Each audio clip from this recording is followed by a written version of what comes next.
Now we're looking at when C is negative and B is positive. So once again, it's just a trinomial, and I'm not saying that you need to memorize all these special cases because the process is always going to be the same.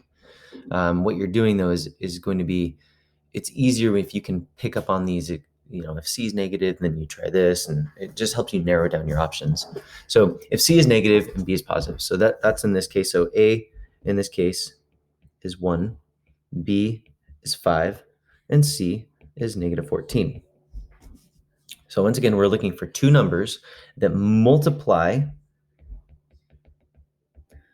to be negative 14 and combine, or sum or add, combine to become a 5. So there's a lot of ways you could do this.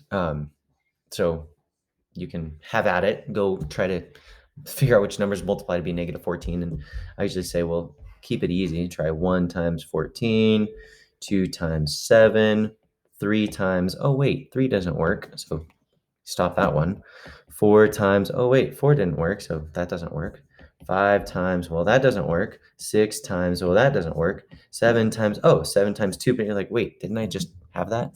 Yeah, you did. So at this point, since you already have it, you're kind of done. Usually people are like, I don't know what numbers to start with. Well, what did I do? I started at 1, then 2, then 3, then 4, then 5, then 6, and 7, and you keep going until they start repeating, because that's how multiplication works. So really, how many options do you have? Just 2. Now, once again, once the negatives are thrown in there, we're really looking for how to make a negative 14.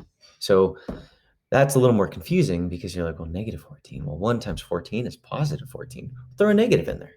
It could be negative 1 times 14.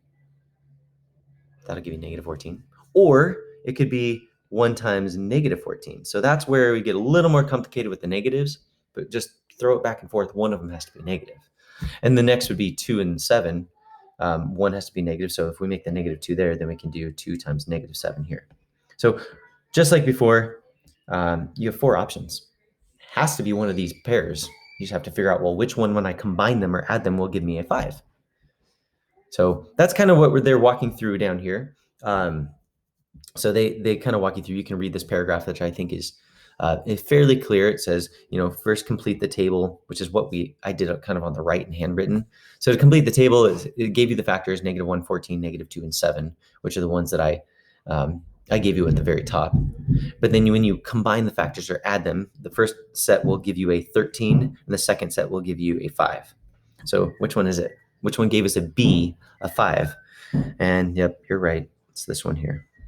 So what we can do is take those two factors, the negative 2 and the 7, and put them in the blank. So we have a negative 2 here, and then a 7 becomes our P, which they kind of gave you the hint down here with the 7 already. But then the negative 2 goes here, so x minus 2. Remember, because we're adding and subtracting at the same time, those just become a subtraction. All right, so there's your solution there.